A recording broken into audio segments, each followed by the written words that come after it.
Yeah. My red button has been pressed. My red button has been pressed. Why are my things way lower now? Whatever. It's probably because I'm talking differently. It's funny because like I look at the waves sometimes and I go, sometimes they're really big, sometimes they're not, and I'm just like, make up your mind. That's one thing that I've learned since like recording stuff for this podcast is that there are days where like I'm looking back at my my episode and I'm just like, okay, yeah, those levels look right, and they're like a centimeter tall, and then there are other days where I go back and we're recording and I'm like, those look really low, but they're still a centimeter tall. And then I try to adjust like the intensity of the recording, and then you adjust it by like 1.01, and all of a sudden it's like, hey, look at this brick. Well, no, what I always get is Jordy in the background being like, hey, I couldn't help but notice that your levels were like really wild this recording. Is there a reason for that? And I was like, no. Yes. No. Meanwhile, I'm over here just like a monkey with a keyboard, just trying to get it to stay reasonable, because apparently my volume is, because I'm naturally just fucking loud. Oh no! I at this point I project and then assume that my mic will handle it for me. I do not have my Audacity up at any capacity for most of the recording anymore. It just like it gets in my head, dude. Absolutely. It gets in your head. Dude, it does. It makes you think that like you're doing something wrong, or like, oh man, that bellow was probably like, a couple of decibels too loud. And I'm just like, I'm not trying to do that right now. Like, I don't need that anxiety in my life right now. You see? see, I have the inverse problem where I go, yeet.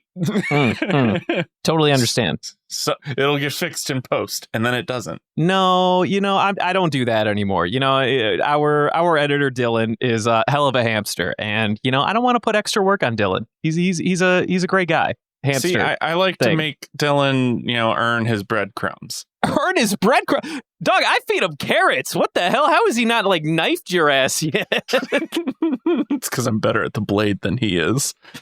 Oh, okay. Yeah, there you go. When he finally becomes a master, I will be slain. That's fair. And that is the way things work. That is the way. This is the way. This is the way. Yo, Justin, how you doing out there? Are you with us, kid? Allegedly. I'm here. I'm alive. Well, allegedly. You recording? I ate my cheesy garlic bread for dinner. Are you recording? Allegedly. Well, I'm glad to hear that you're doing all right, Justin. In case it was unclear, this is kind of on brand. We had a message one time that was like, it would be really nice if like all of you guys got together again. Like I love like the ones where all 5 of you are together are the best episodes. And it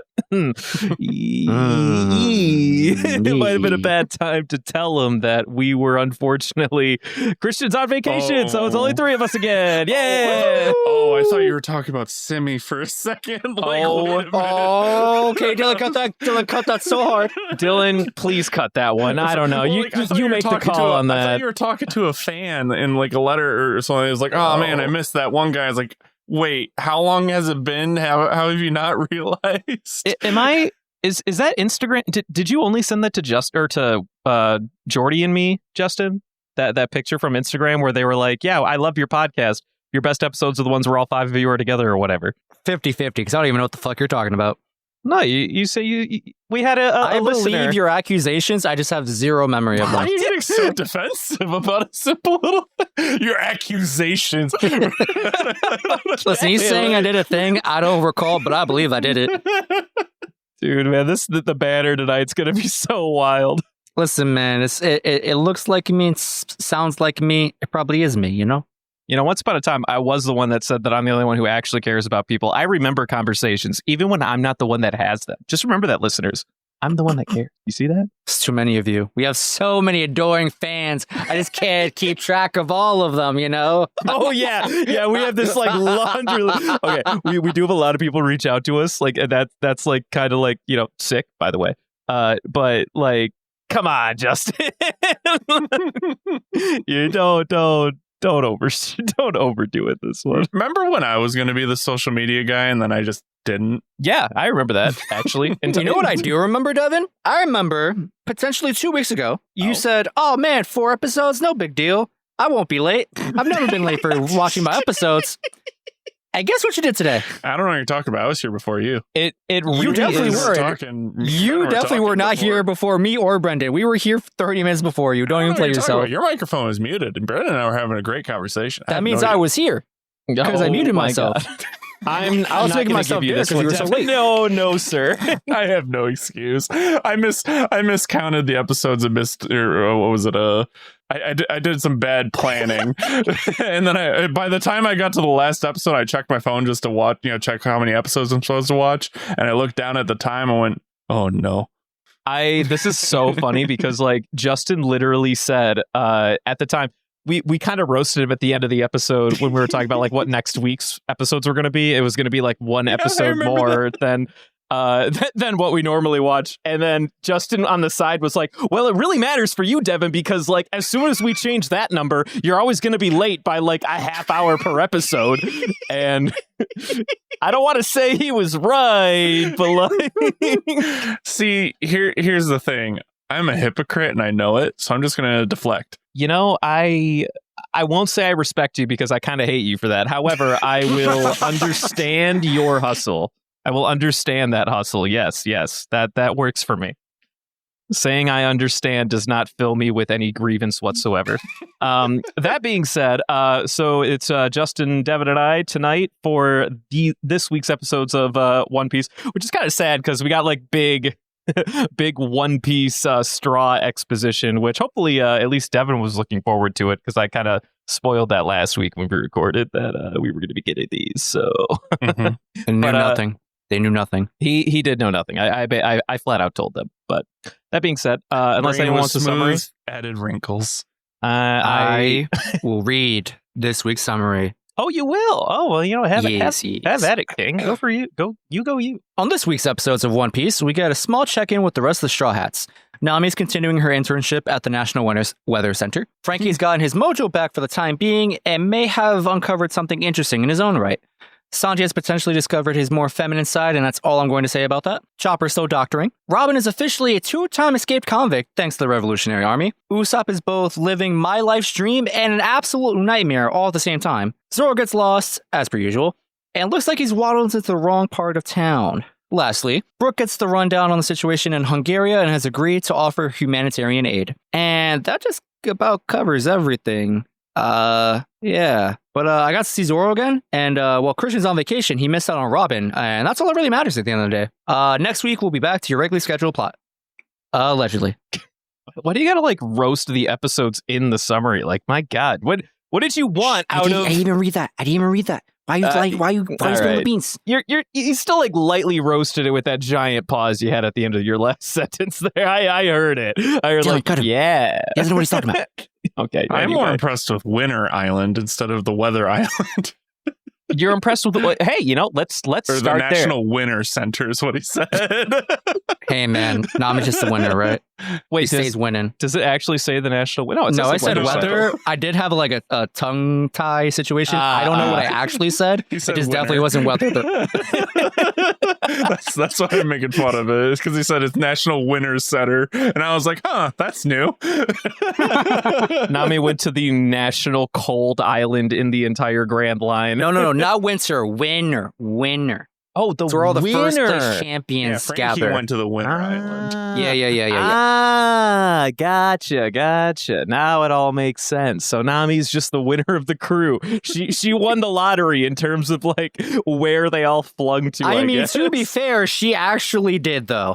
I was gonna say, out of all of these like mild like side plots, who do we think won the lottery in terms of where they were at? I guess 100% Nami. Not even close. Do you have a different opinion, Devin? Part of me says Brooke because he gets to see panties. They're not. You're right, but also they're not exactly the ones he's looking for. Yeah, but he does get the ones he's looking for occasionally because you hear him go like freak out by all the men, and all of a sudden he goes, "Whoa!" You're right, but I'm not 100% convinced it's because of that. I don't know if it's like maybe just through I'm not just through pure exposure therapy. He's like, oh man, I'm not really looking for boxers, and then he's like, wait, hold on, those cheetah print ones though, those are looking nice.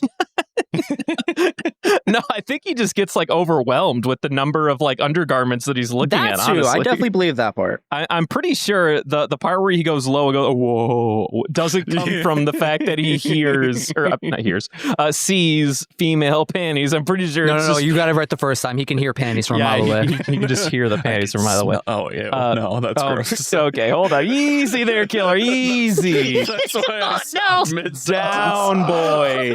Down, boy. I can smell panties from a mile like away. That Morgan Freeman meme where it's like, hey, pretend that you're Morgan Freeman like attacking us. And it's like, I can smell you.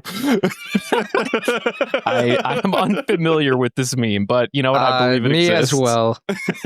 Please don't. It's funny though. Head empty. Only meme I know is always has been. Anyway, moving on.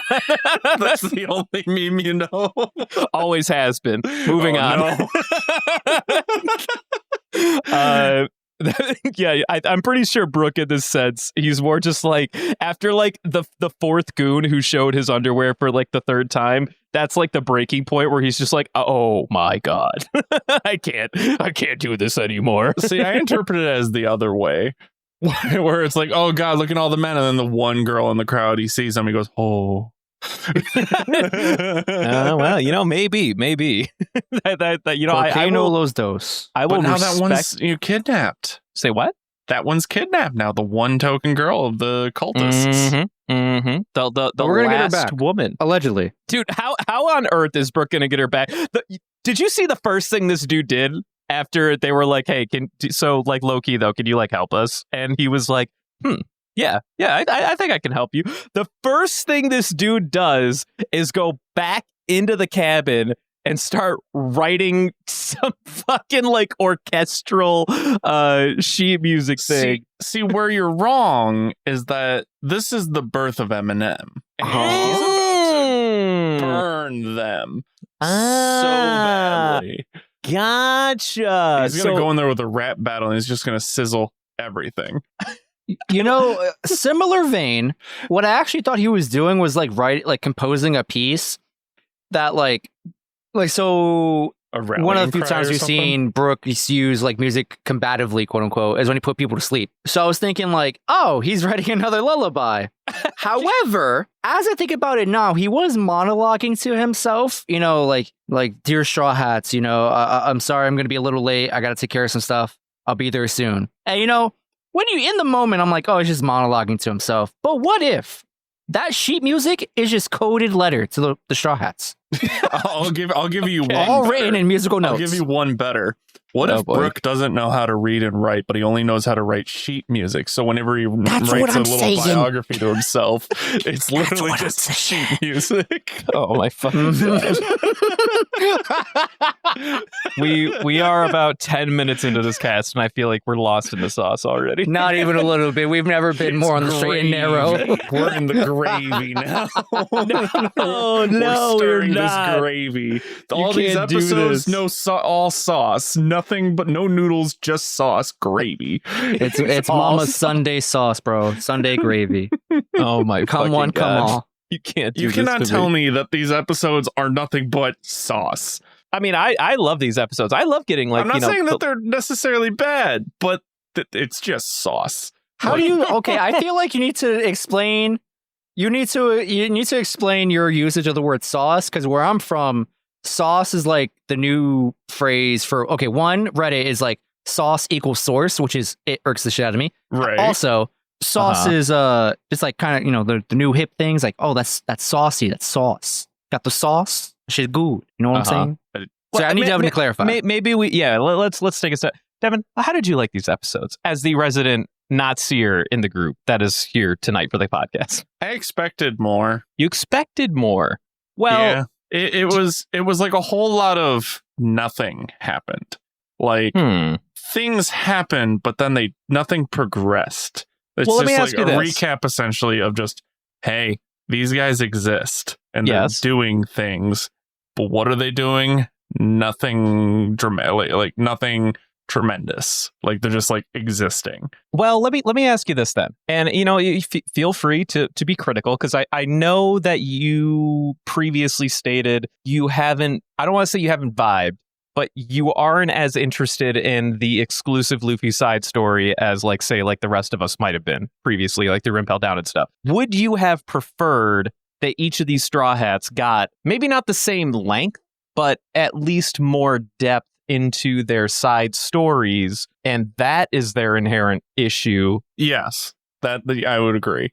Because, like, the problem is that, like, so little, like, they only each of them get like half an episode each. And because, and you know, it's like every like, or well, because it's only half an episode, you can only do so much with it. So, like, it's like almost like these episodes are like a recap to catch you up to, hey, remember 40 episodes when we showed them landing on the islands? That's essentially what happened. These episodes, that's the fault of them. It's like, hey, just in case you forgot where the rest of the crew are, we're gonna repeat some stuff, but like add like 1 second of context of what the heck's happening currently. So most of that ends up being Nami's mad still and using rope. Frankie is British. Frankie do be British though. No, that's funny you say that, because in the dub he legit do be British though.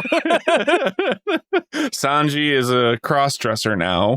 Chopper is being tormented. Robin is being tormented as well, but in a different way. Yeah. But then stuff is actually happening. Usopp is being fat. Zoro is doing Zoro things, being lost and slicing things, and Brook is, you know, Brook. Okay, listen, my guy, we got 8 characters to cover. Okay, so I can agree. That's the thing I can forgive it for, because I understand that they have a lot of characters that they have to recap, and I don't blame them for these short little like from like if I were working there, I would totally understand why they did this, because it's like, dude, this is too, it's like running a D&D table with 12 people, which I've done. You just can't focus too much on, you know, a set of characters unless you want to take forever to get there. But at the same time, it's like a whole lot of nothing happened, and I'm like, I want to know more about what the hell's going on Zoro's island, for example. Like, Usopp's island, don't give a shit about. Nami's island, don't care. What? This guy's wild. All right? He's picking favorites, and I'm not going to stand for it. Robin, chef's kiss. Love that. Robin do be kind of chef's kiss though. Brooke, chef's kiss again, because it's the perfect balance of memes and somewhat interest. Okay, continue. Sanji, what the fuck is happening there? I don't understand. If he is not a chef's kiss to you, there's no justice. This is the best character arc in the history of anything, okay? Get the fuck out of my face with that nonsense. Get out of here. I look at this episode, his episode, and I'm just going, what is happening? Devin, can I just... This is another... I know I say this a lot. Chris walked in this time, and she's like, so what's going on? I said, I'm not explaining anything to you. Like, I just told her, I was like, no. Because I couldn't even if I wanted to. I need to stop this conversation. We will return to this thought. However, I need to stop you. I thought for certain, Devin, that you were going to come in here and be like, my God, I am so fucking happy that Sanji finally got what he deserved. And the fact that you didn't come here with that mentality breaks my heart. I was looking forward. Go ahead. The reason why I'm torn, because you're right. He did get what he does, you know, what he sowed. But okay, hold on. But for the audience, so to let the record to set the record straight, Sanji's backstory, we get sent back to the Kamabaka Kingdom, also known as the kingdom that Ivankov rules, but we know Ivankov now, and she is the queen, or they are the queen.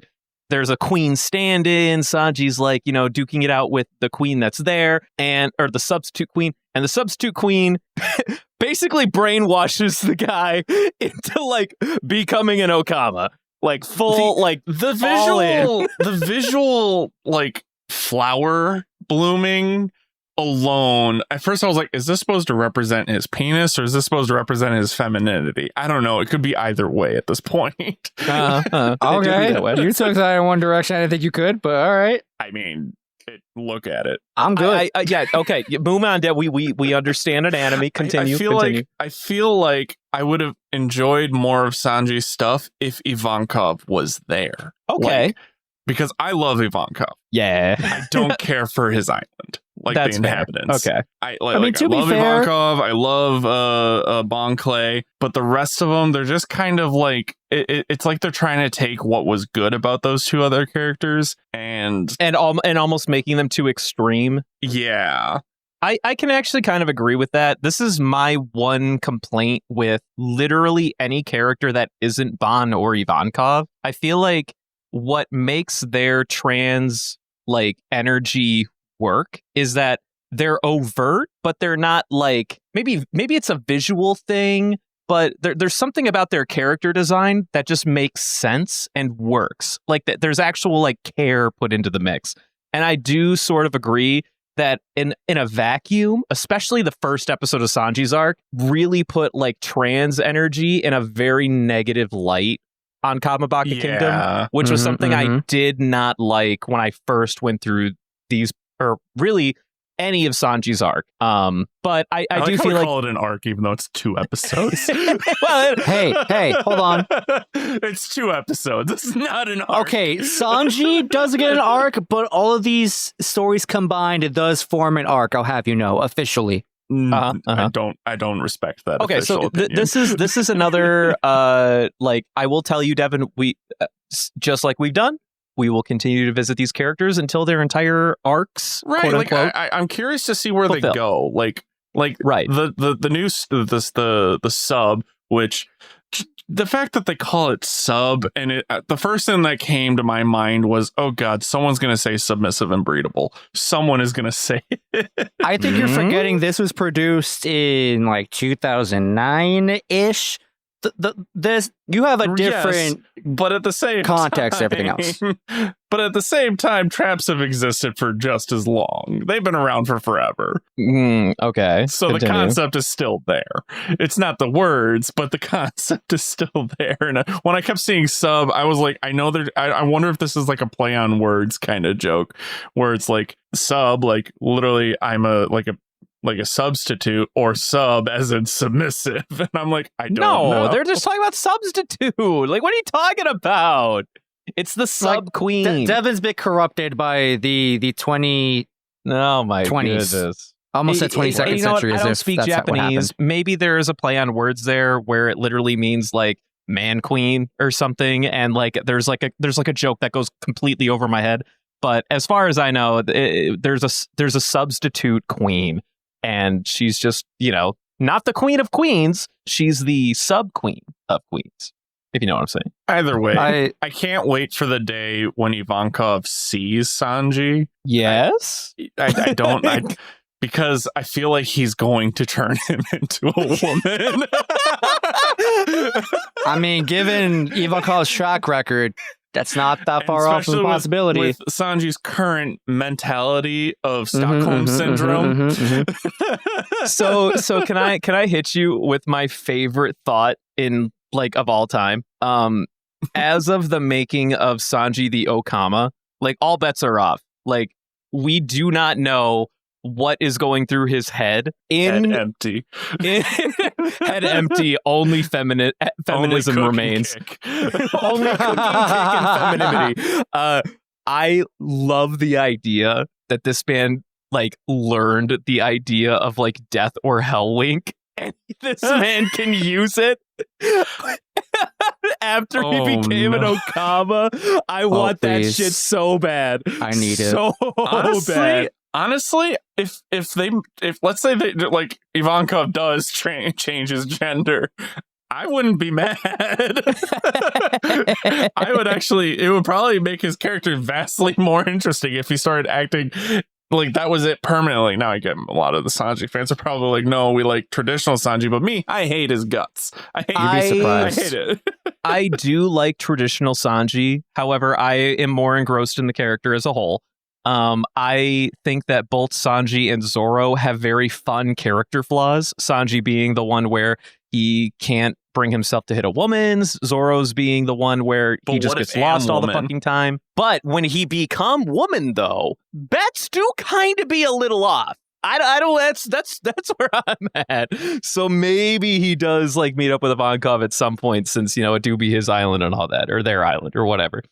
I do want to chime in and like recognize, like, for me personally and for other people's opinions out there, this is one of Oda's, I think, weak points with writing in the series of One Piece, where Ivankov, even Inazuma, and all the Newkamas in the prison, fantastic characters. The ones on Kamabaka Kingdom, my words, no one else's, they're cringe as fuck. You're using a bunch of stereotypes. And like, I get the point of like trying to give Sanji his comeuppance, but like, I think he's going about it the wrong way. I think that Kamabaka Kingdom is written in a way to adjust, to really just to like make Sanji uncomfortable. Less to like continue on with the perspective and the intention of what characters like Bon and Ivankov represent through like the group that we saw back at the prison. Because I feel like everyone back in the prison, they were great. Perfect. Great representation of people who are like totally open in their sexuality. They have no gender. Fantastic. There wasn't like these like really daunting features or whatever. I do kind of go back to it's a visual thing, but I don't want to stay on it too long. You're right, because like they intentionally made the ones on the island look silly, while the ones that are in Impel Down, right? I'm yes, you got that right. Correct. Yeah, right. I was like, wait, brain fart. I'm rubbing too many cells together. I need to slow down. But like the ones there, it wasn't about their sexuality. It was about the fight of them overcoming Impelled Down. You know what I mean? Where it's not meant to be a joke. Sanji's place, it's meant to be a joke, and that's why I don't think I care for it. And I can kind of agree with that. I feel like that's still like to this day a bit of a sore spot with some of the characters from Kamabaka. Was there are definitely ways to implement your characters that have these traits, and you have the Impel Down side, which were I don't want to say they were like mwah or anything, but they were tasteful. And there are things in the Kamabaka side that were definitely a little tasteless in a way. It's very tasteless. It's yes, I can sort of agree egregious to a degree. I can also agree that in a lot of ways it can be egregious. However, this was supposed to be like the time where Sanji like figures himself out, and maybe man wants to be a woman for the rest of his life. Who knows? I mean, if that's Sanji's character arc, I would respect it. I think it would make him a vastly more interesting character. Definitely not. I do have a question. So we see this little sparring match between Sanji and Caroline. Caroline's Did they really spar? Literally, the dude just used... Sanji tried, and Caroline diffed the shit out of Sanji. I'm going to say it. No, right? Caroline brainwashed this poor guy. I mean... Yes, but also Caroline diffed the shit out of Sanji. She was doing, I can't remember the shave. There we go. I was thinking of like every other anime term but shave. But even then, her face is still stubbly. She did shave. When she went to like flick Sanji on the chin, I thought Sanji was going flying through the forest. I don't know. For me, I was like, I would have rather seen that. But at the same time, like watching that scenario happen, I'm like, this doesn't make sense.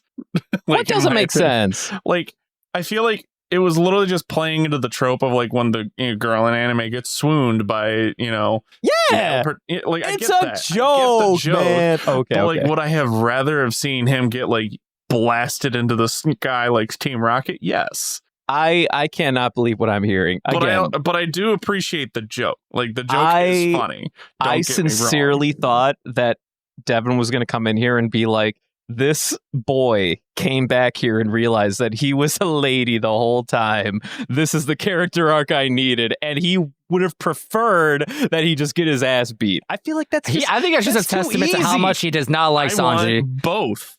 That's the problem. Okay. I want both, and I got feel one like where I was lied to. I was given the hint, a taste of battle, but then they gave me love, and I wanted battle. Okay, I can vibe with that opinion. That's fair. Like, I think in a perfect world, too many curveballs at me. there do be a lot of curveballs with Sanji's side. In a perfect world, Caroline flicks Sanji, sends him to the stratosphere, but then like gently meets him up there, and then heals him and nurses him from his wounds. Okay, all right. That is beautiful. Just once again, falling in love though mid battle. I feel like that's very out of character. Once again, we are lost in the damn sauce. All right, moving on from Sanji. Nami, we briefly touched on. She's still in with Area. How do you hate it? What is wrong with you? What is wrong with her? Okay, so my first gripe isn't making rain like really bad for the world? Didn't we explore We're in that? One Piece. Who cares? No, shut up, Justin. I'm so glad you brought that up. So that brings us back into the Alabasta arc where we discussed rain powder. Now, rain powder, if for those who don't remember, rain powder, when you burn it, it basically forces the moisture and the humidity from the surrounding atmosphere into one condensed area into what we know as a rain cloud for whatever. The problems with rain power in universe problems is that once you burn enough of it, it's like very greenhouse gas-esque, by the way. It's kind of funny. When you burn enough of it, you're essentially stealing the moisture from surrounding atmospheres, and that includes other islands that might neighbor you. So how is this different? This is different because when you look at this man who brought rain to this country, where does the moisture come from, Devin? So what I saw was this. He had a stove looking like thing, or a kiln, or whatever you want to call it. He made a bubble bomb. Hold on, but what was in the bubble, Devin? I don't know. I didn't see what he put in the stove. It could have been rain dust. Okay, no. You're missing. You're missing around. the pieces. You're missing the pieces. Okay, there was so lightning storms. Yeah. Think of rain powder as more of a gas that forces atmospheric moisture to condense into a cloud. When he burned his stove on the boat, what came out of the stove? The cloud itself. The cloud itself. They brought the moisture with them from wherever the fuck they were. Now, if you want to get into the logistics of where the hell do they get that moisture or whatever? I don't even want to step on that landmine. All right, maybe they got like a fucking, like a bank of like cloud moisture that they can just like casually throw around or whatever. Ignore it. No, hold on. I can subscribe to this headcanon that he just brought clouds from the Sky Island with him, and the magical sciencey shit made into a thundercloud. I can subscribe to that theory. This is what I am telling you. The difference between what this man did and rain powder from Alabasta is that this man brought the water with him. So he received 100 berries, the equivalent of $1. He's a glorified hose. Correct. Very glorified hose. Dropping probably tons of gallons of water at a time for the very, very low price of 100 berries, the equivalent of $1. Hold on. I think it's a little egregious to say it's a glorified hose, all right? There's a lot more happening here than just call it a garden hose, it's a all right? Hose with extra steps. Does that make you feel better? No, it doesn't.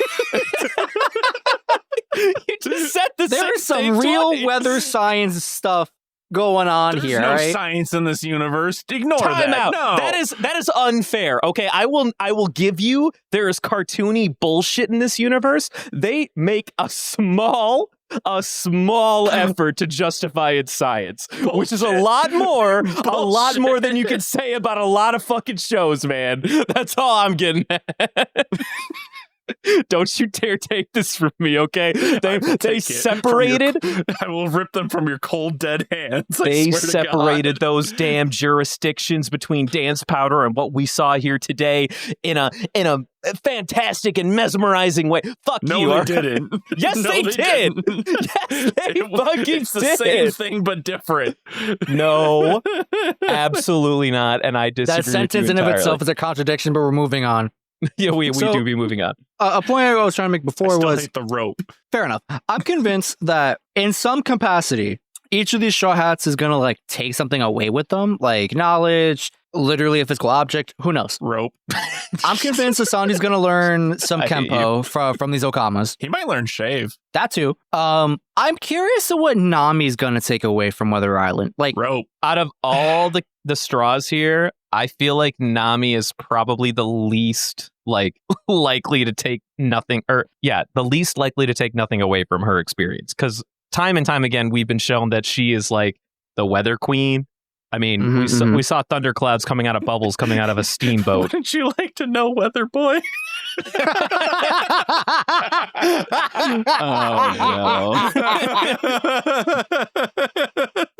Oh no! That's good. Every time I think of that, whenever I see Nami doing magic, wouldn't you like to know, Weather Boy? She has her staff. It already does lightning. It already does rain. It already does like fog. We've already seen her upgrade. Right. Like clearly what she's going to get from this is being able to like do that times some magical number or whatever. Like she's already displayed it. Yeah. I guess for me, it's like I'm having trouble like visualizing what her upgrade, quote unquote, would be. You literally saw a thundercloud in a bubble. Brendan, I got this. Justin, this was the process. I see rope. Mm-hmm, I pick up rope off wall. Untie rope. Whoosh. Whoosh. Upgrade. Oh my god. Am I wrong?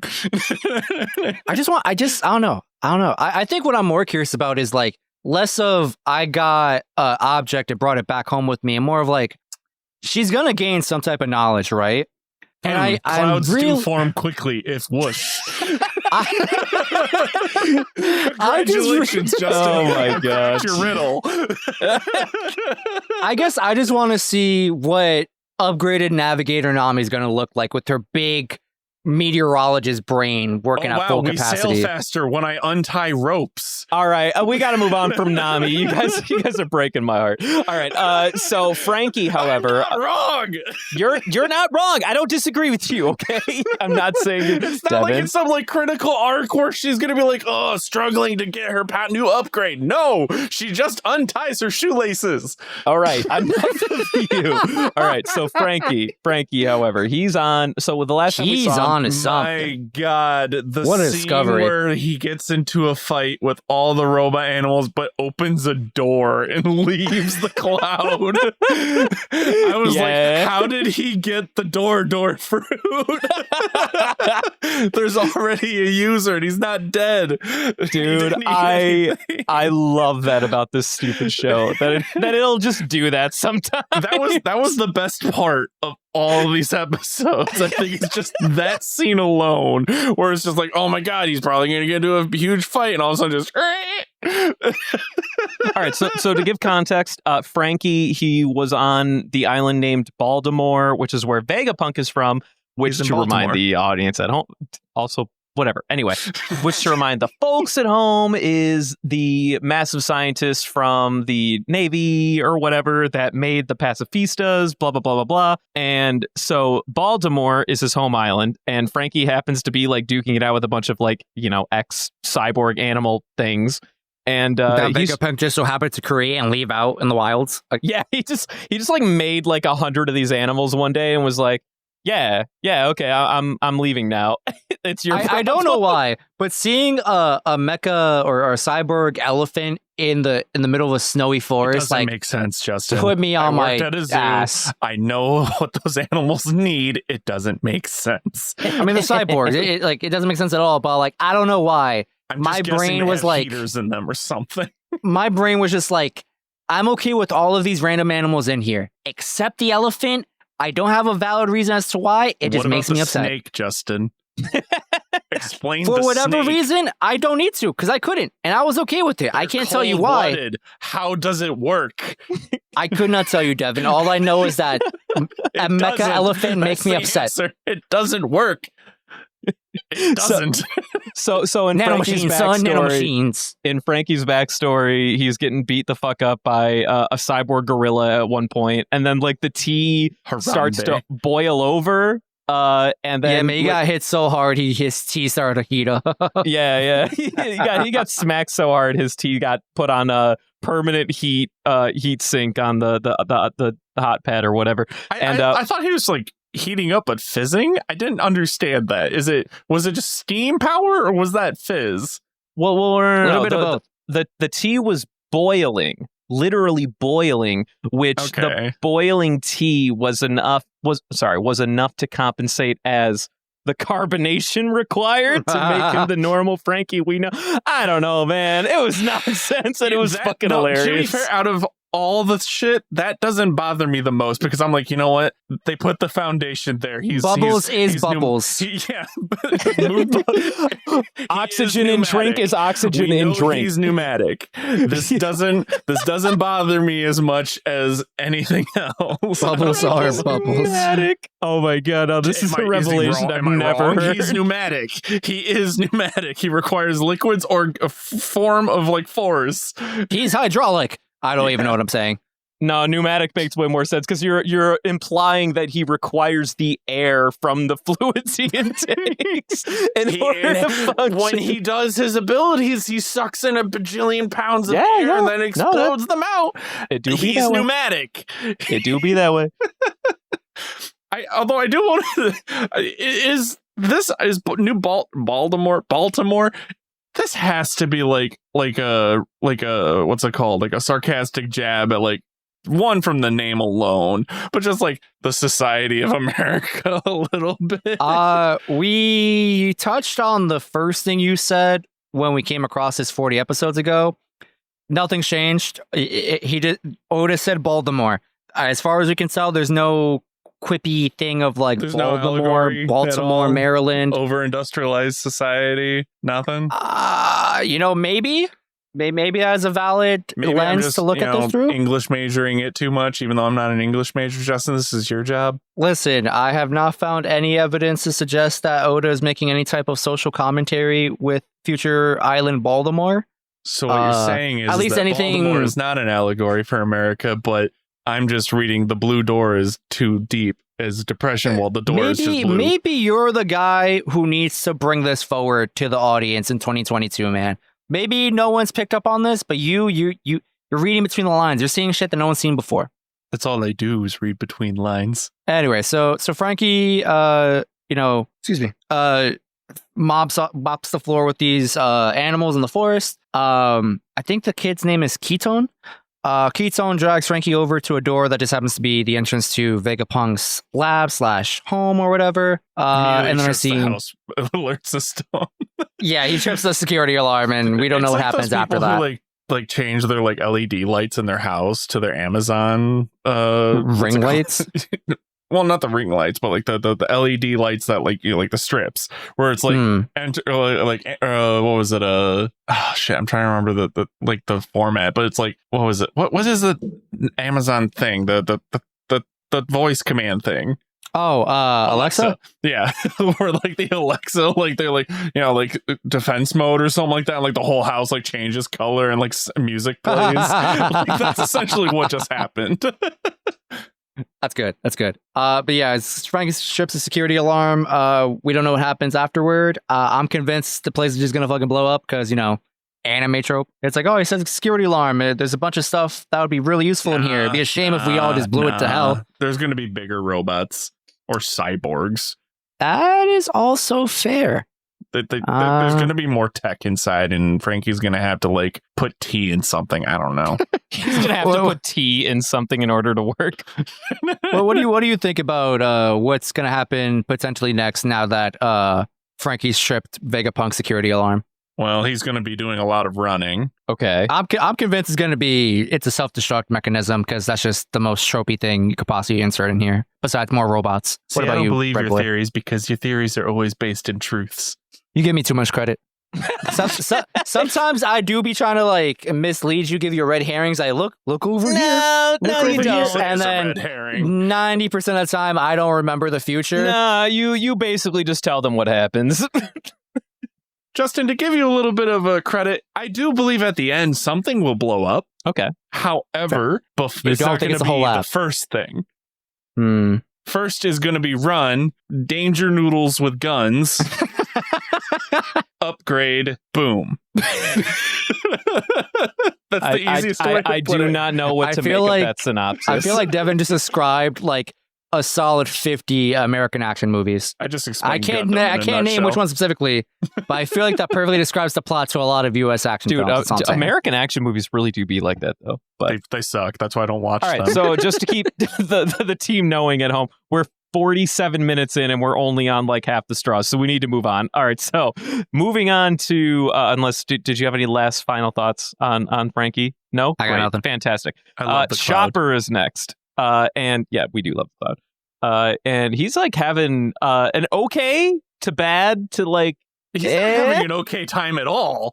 He's miserable. He was when he was momming like this like baby chick at one point. Like he wasn't having the worst time.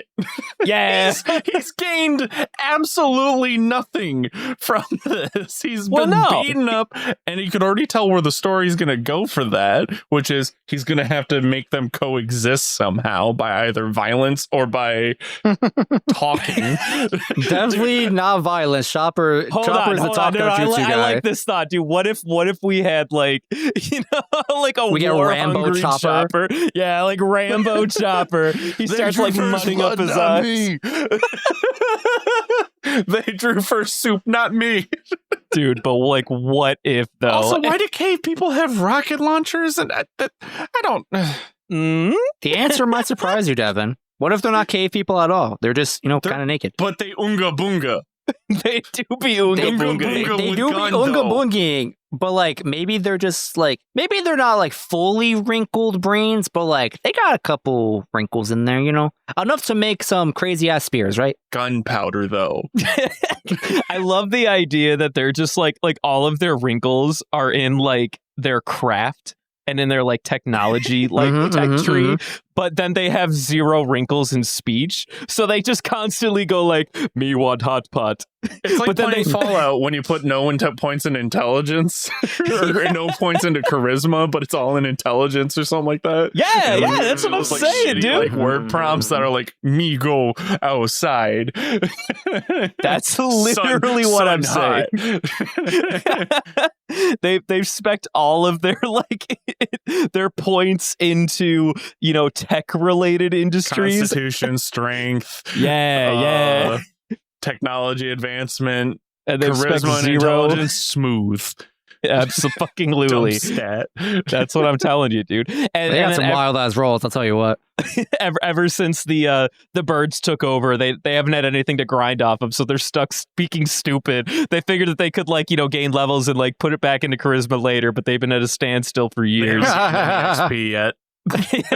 They've been XP locked ever since the birds showed up. They hit a block in the game where they can't progress past a certain point. This is just r/outside, but with extra steps. I'm so glad that we're here. But the gameplay's shit. It's all pay to win. It do all be pay to win, though. But no, I wouldn't say that Chopper had a complete bad time. Dude got dumpstered. He vibed with the chick literally for a minute. Dumpstered. He literally got dumpstered. Yeah, I mean that did happen. Chopper made one friend was like, "Thanks that for could slapping me. Hope you could save me when you could fly." Oh wait, that's probably going to be years from now. Yeah, Chopper had that realization where he was like, "Hey, when you get older, you can take me to Sabaody, right? All right, thanks." And then he stopped and was like, "Wait a minute. How long is that going to be?" And then that was our cliffhanger with Chopper. Damn it, Chopper, you didn't think this one through. Well, to be fair, he's kind of put in a shit sandwich. Yeah. That one side wants to eat him, the other side could give two shits about him and beats the hell out of him.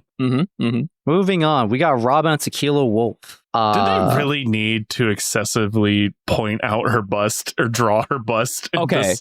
So I like the story of this. Don't get me wrong. But love it.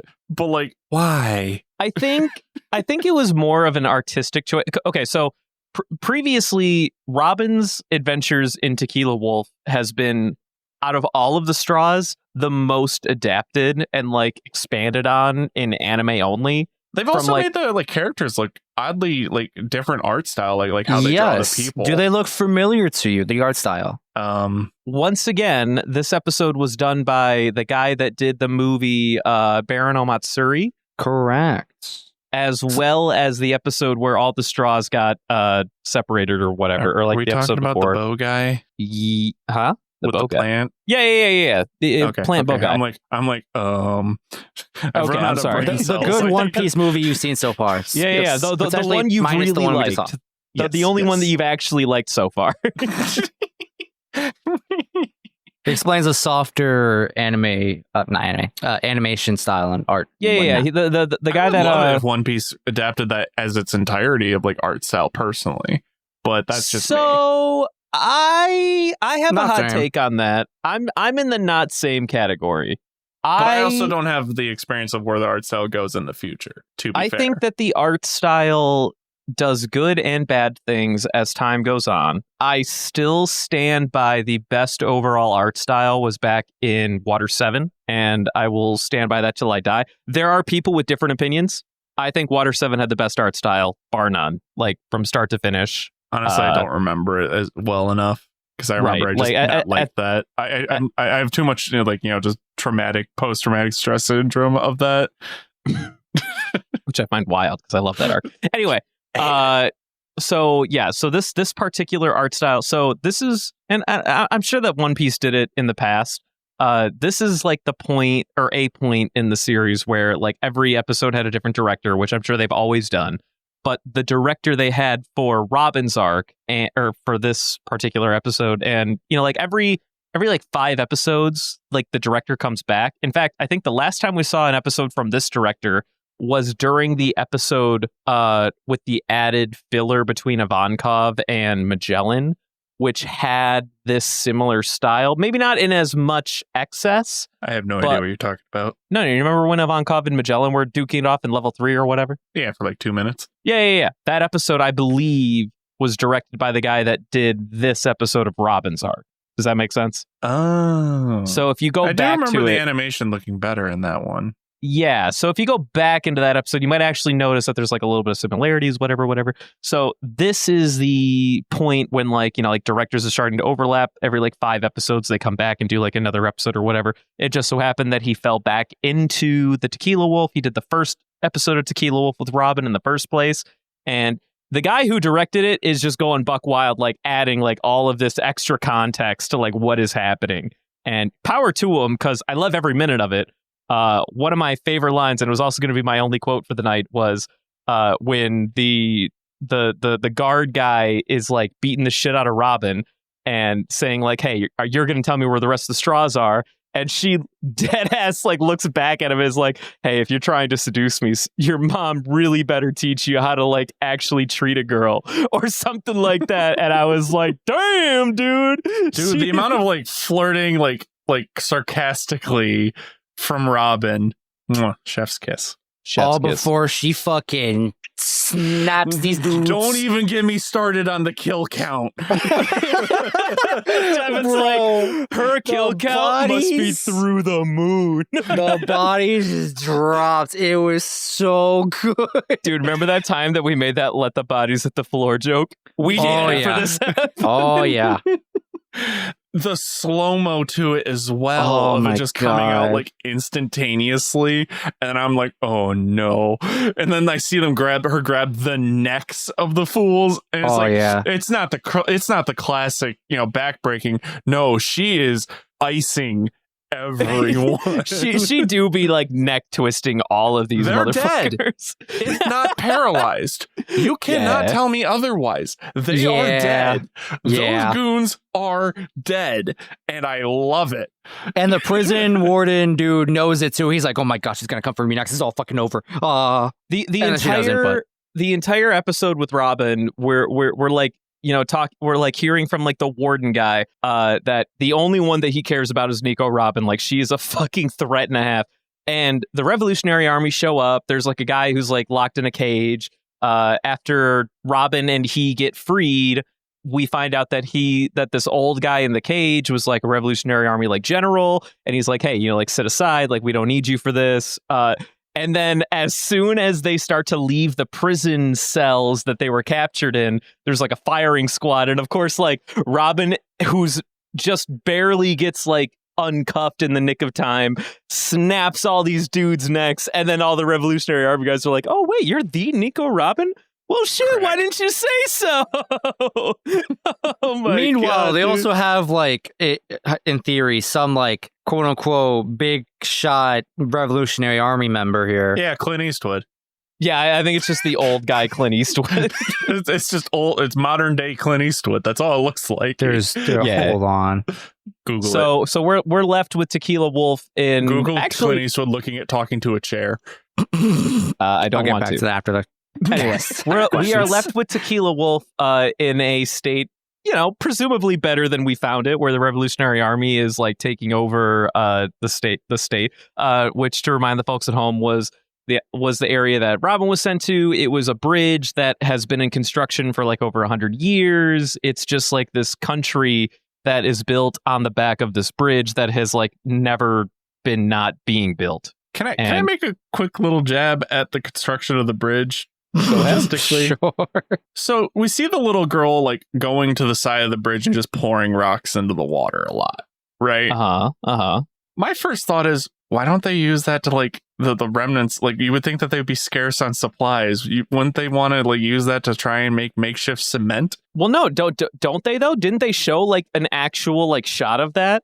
No, it's just her throwing the rocks overboard. No. When you saw like the independent shot of like the stilt of the bridge, you could see like, that it was like shit. I remember that. Well, no. You could see that at one point, one of the pillars like underneath the bridge was this like weird cemented amalgamation of a bunch of like debris, and you could like see like wood, rock, like all this other fucking bullshit.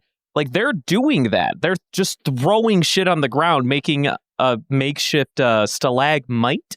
Tite is in the sky. I believe mite is in the ground. They're making a makeshift stalagmite to cement off of for the anchor point of the bridge as time goes on. Like that's like a whole thing. Still, because it looked like it was off the side of the bridge. Well, yeah, like they're chucking like tiny rocks off the side when they don't need to make tiny a new stilt or whatever. Use. Okay, well, I didn't think Devin would be coming in here with architectural criticisms. It's not architectural criticism. It's resource management criticism.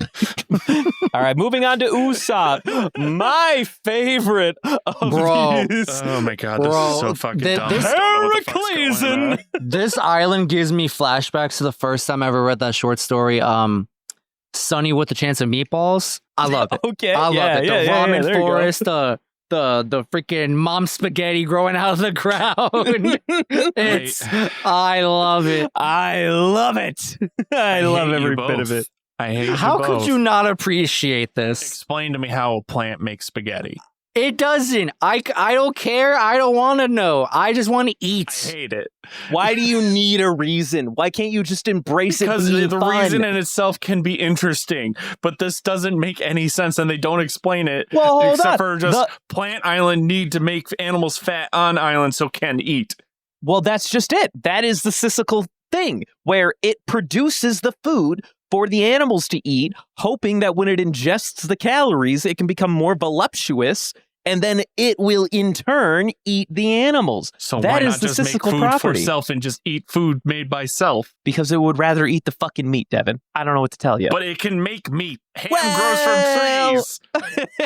Yeah, it does. Well, all right. It doesn't make sense. That's what I mean. Fun, damn it! It's like if it was only like fruits, I'd vibe.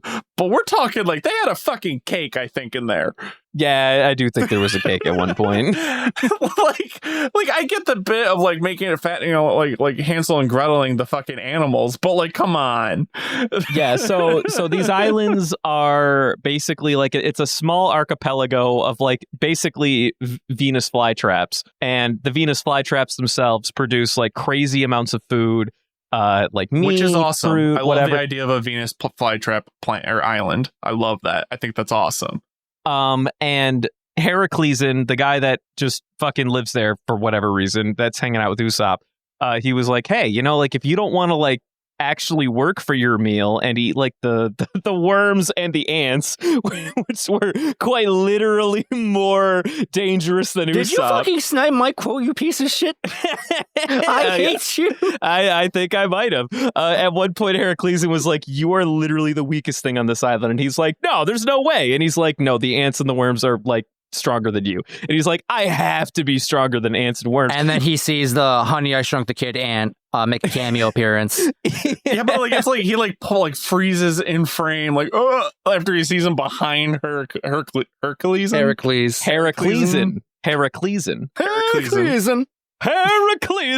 I love that dude. I fucking love that guy so much, dude. But I hate it at the same time. I don't know how to explain it. He is the exception that breaks the rule that the rule of threes is gospel. That dude can do the Heraclean joke anytime, and I'm in. I feel like that's a tick, though. Ticks are different than the rules of three joke. Okay, that's fair. You know, I can get behind that. Okay, fine. The Heraclean do be a tick, and that might be why I vibe with it so much. Yeah, because like if it was like we're talking like Ivankov is where that rule is broken with the the faking out. Well, not with the fake outs. With the fake outs.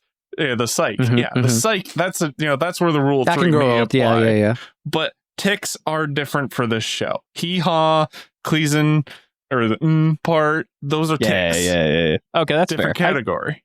I can get behind that. Well, either way, we've already forgiven the ticks many moons ago. Remember when we used to hate those? I remember. I always love the ticks. Yep. Yeah, we do it all. Especially a laughing ticks. The best. Laughing ticks are that's a different beast entirely, though. That's almost like its own side category. Either way.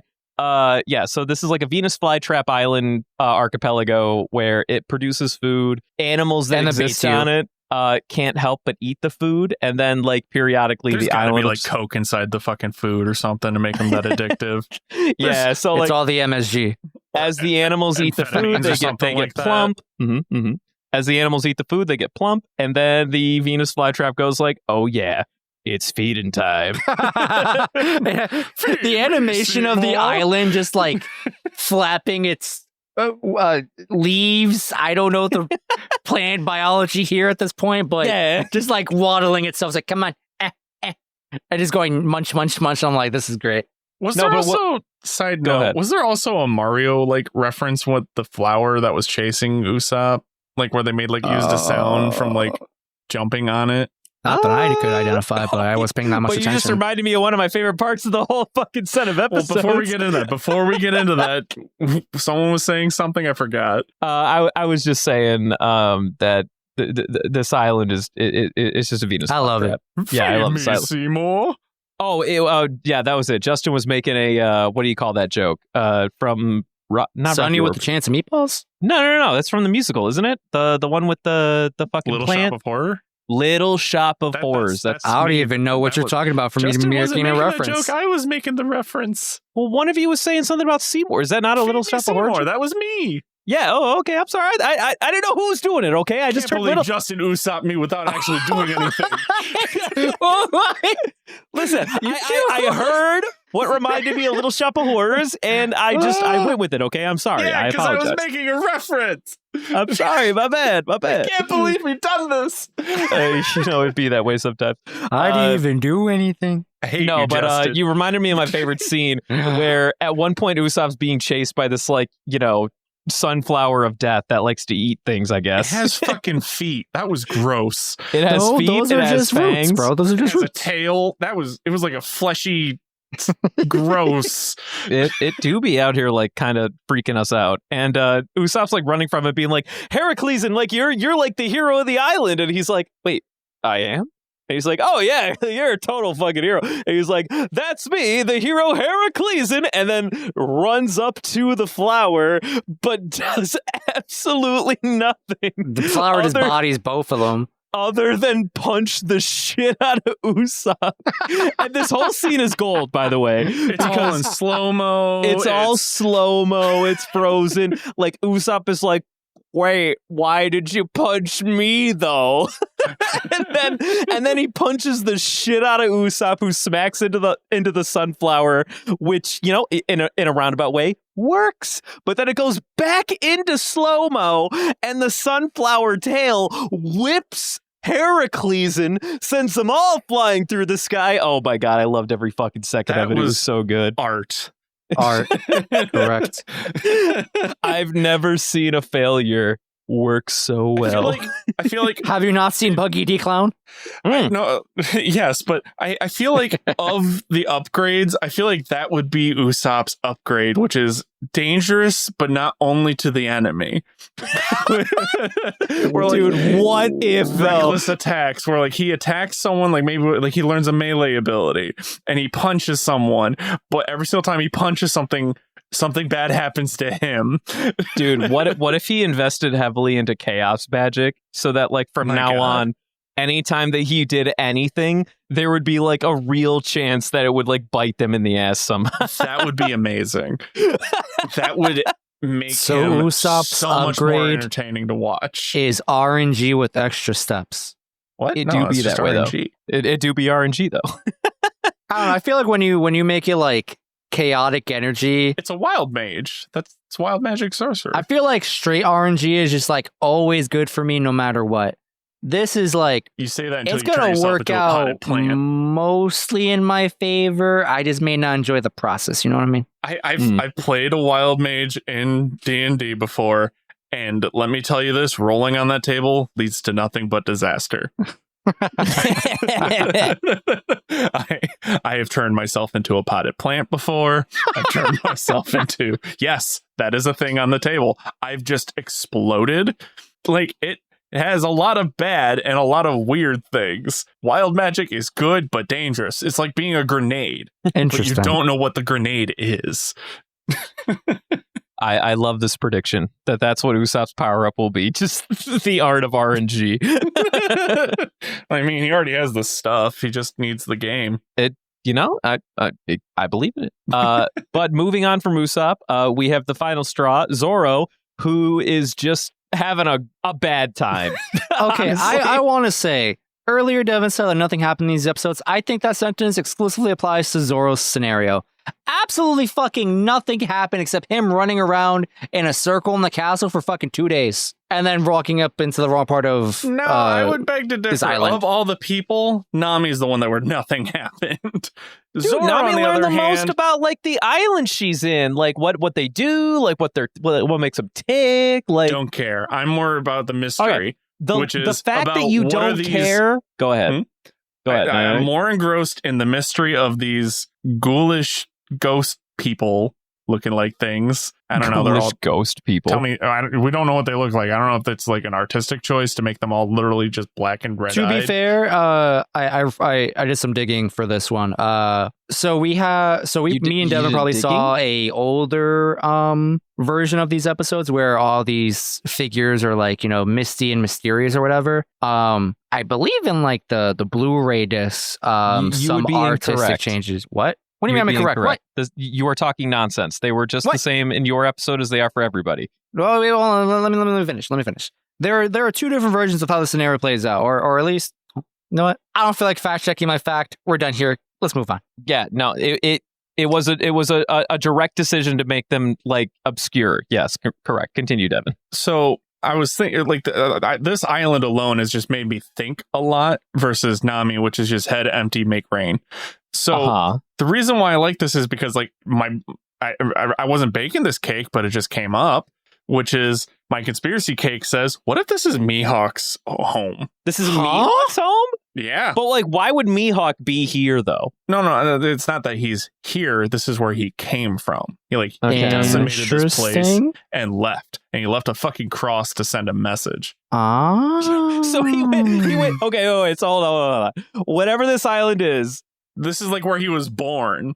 Oh, okay. So you think like he was born here, like his character arc happened, came back, iced everyone, and then left a fat cross in the middle of Times Square as like a memento. Yeah. Okay, honestly, that's cool.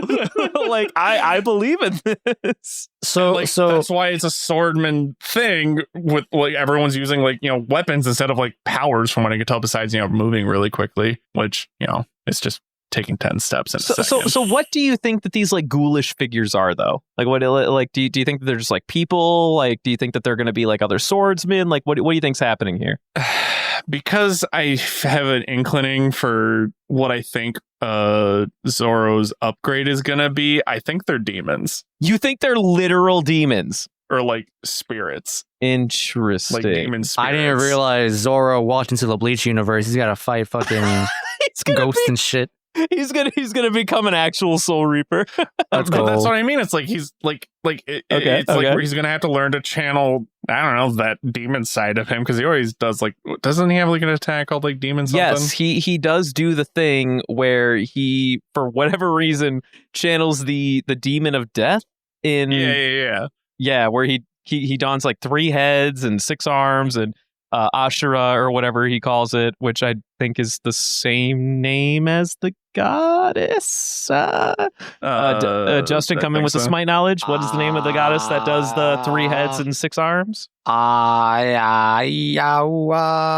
this is why you're gold. It's literally the assassin, the one with the knives and the 6 arms. I don't think this is necessarily a rendition of Kali. That's Indian. Well, no, that's what I'm saying. That's what Ashura is. It's a rendition of Kali. I will not claim to be an expert on anything closely related to Hinduism or any other related affiliations. As I understand it, Ashura is not a deity that exists in any actual culture. I could be fucking wrong.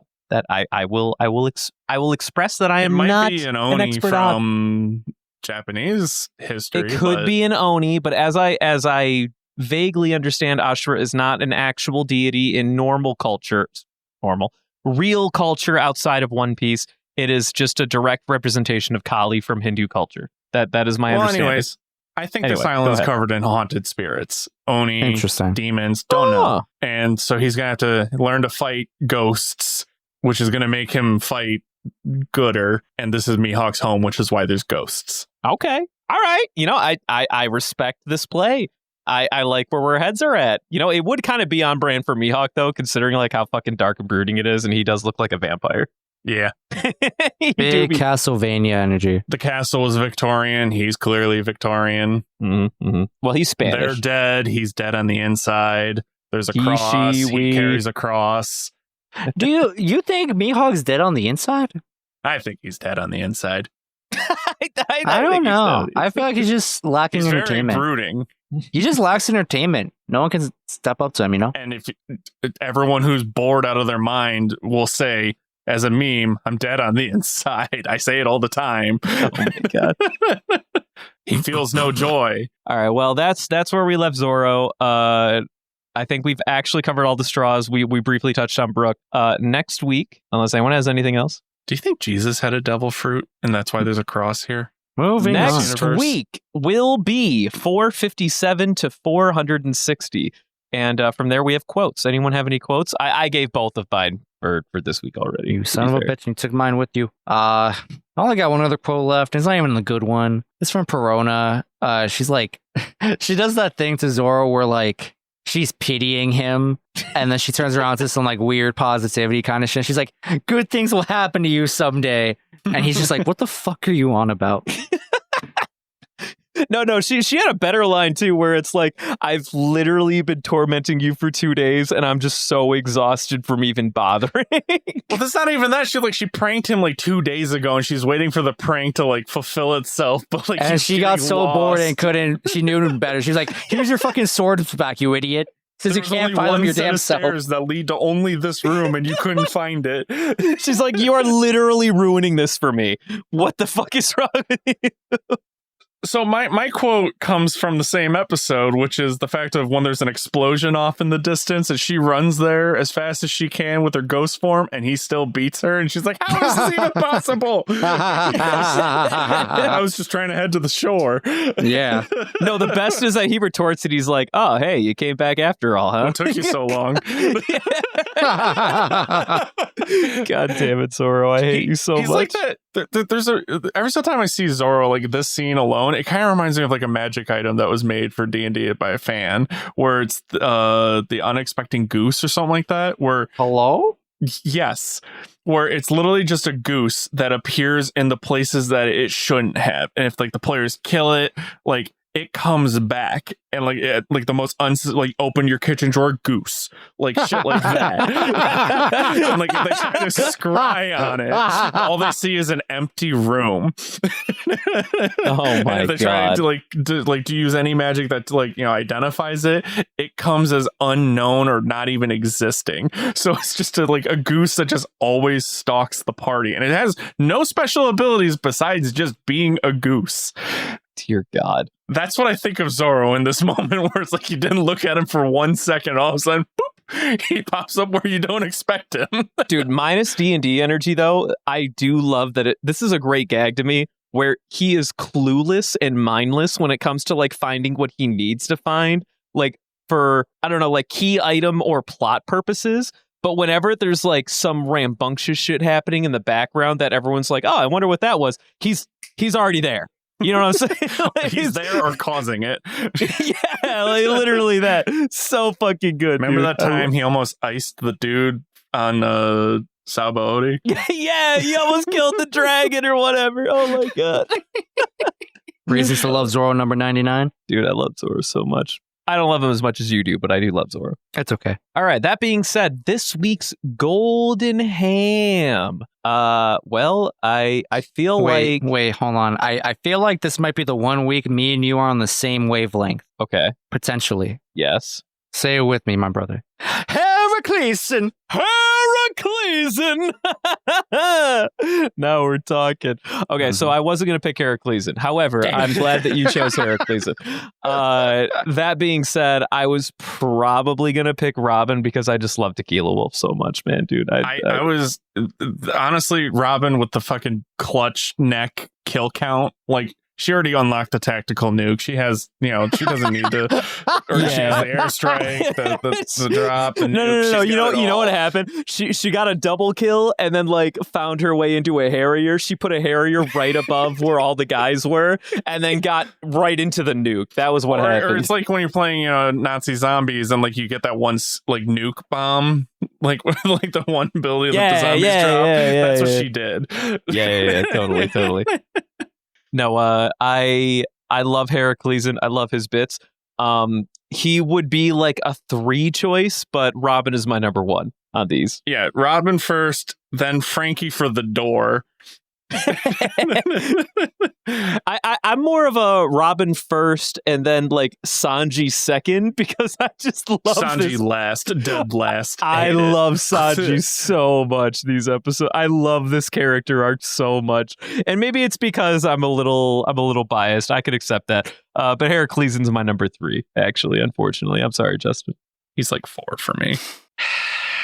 So it sounds like Robin wins. Unfortunately, I'm not mad.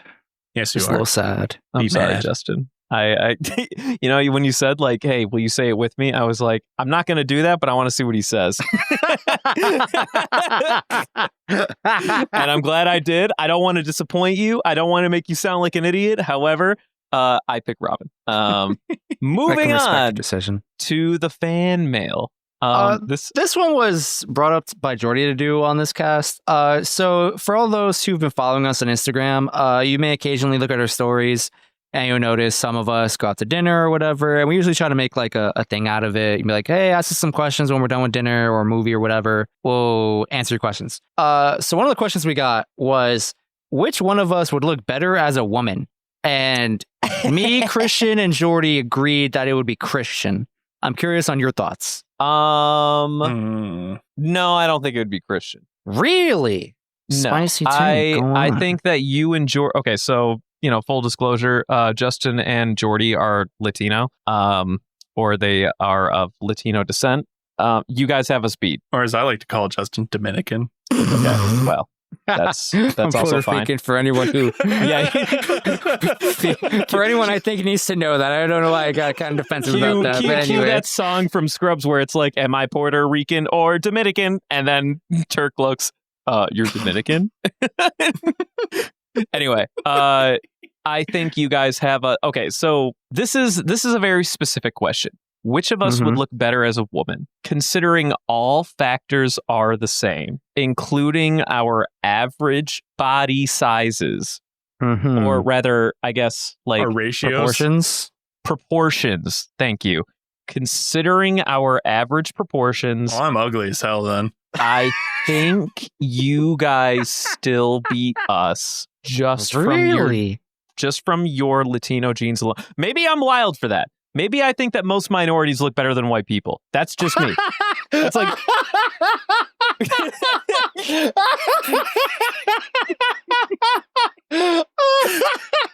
Dylan, that might keep be that. anything. Keep that. No. anything. However, for the record, everyone, Brendan is white. Just so we're clear. Oh, no. Really? You don't say. I don't know. I just had to let people know, just in case they thought something. I don't know what. Maybe they thought he was Canadian or something. Does that exclude him from these kind of things? You get a free pass if you're Canadian. All right, moving on. I think That explains Justin Bieber. I think Jordy by the slimmest of margins, Justin. The slimmest. That is very interesting, and I love this. Okay, that is my take.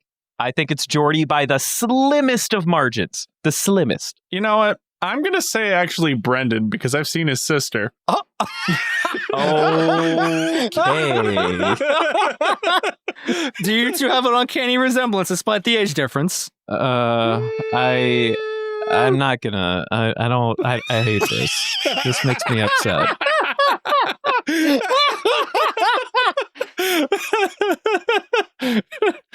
This is why you get the hormone fruit.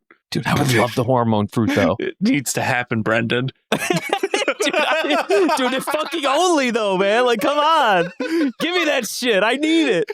So why are you upset? I'm not. I think he's just confused. I am just... I have no comment to this.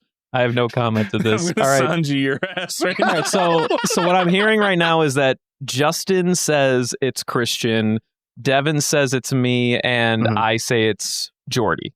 Correct? All right, well, there you go. That's your answer, fan mail. I can't wait for all these people to be kind of upset that they're like, we haven't done any type of face reveal. The closest thing we got to was when I accidentally, quote unquote, doxed Jordy by showing his left elbow in a video. Hell, we haven't even done a Dylan reveal. No, we should do a Dylan review. We should rate his annual performance review. Stop. You can't do this to me, man. All right, moving on. We have the grab bag. And this week we have something special. I'm just kidding. We don't have anything special. Justin, do you mind picking something out of the grab bag here? All right, I'm digging. Okay, well, you don't have to dig that far. All right, hold on. You literally just have to stick your hand in and hold on. I'm still digging.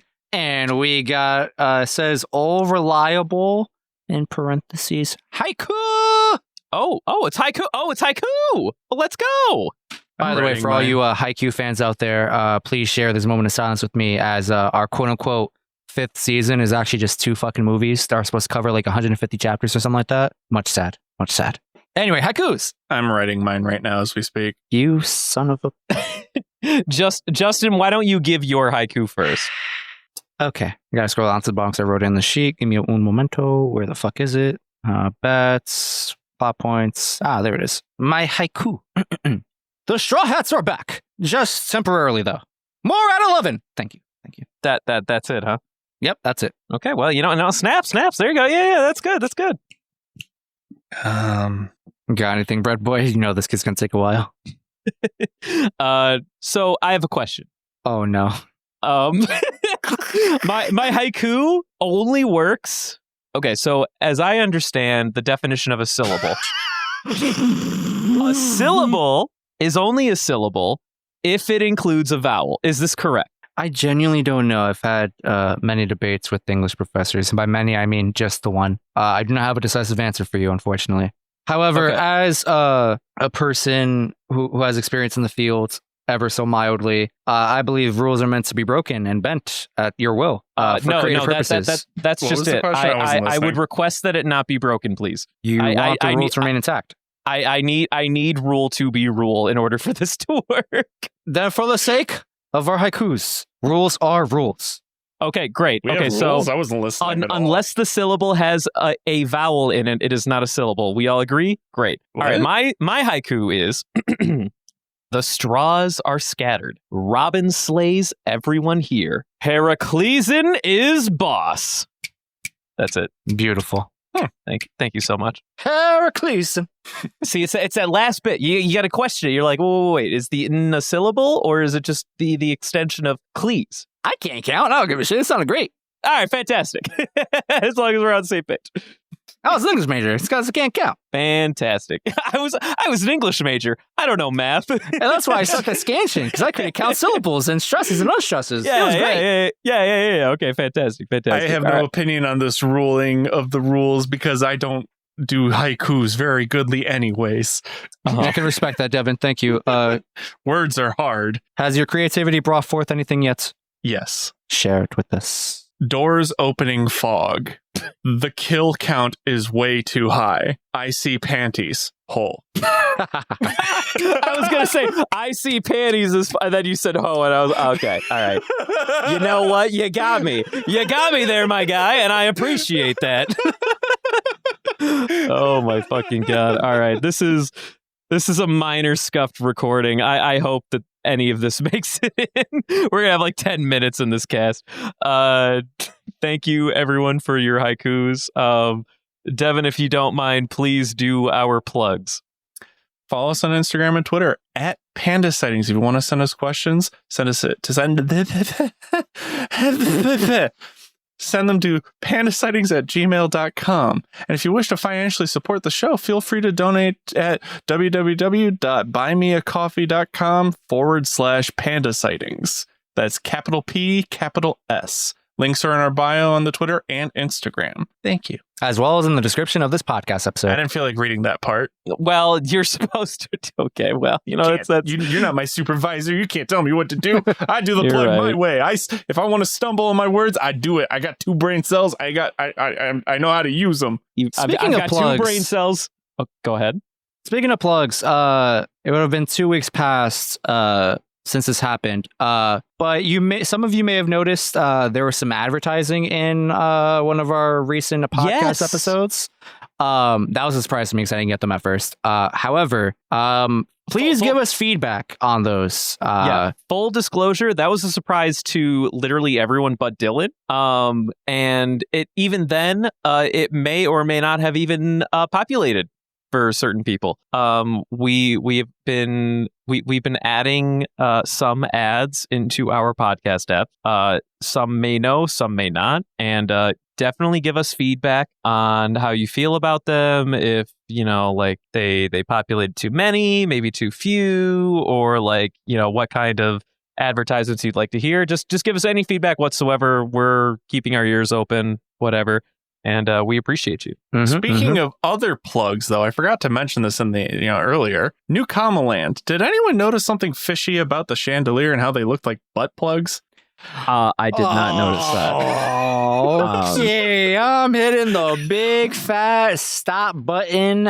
Have a good night. Have a great day, everyone.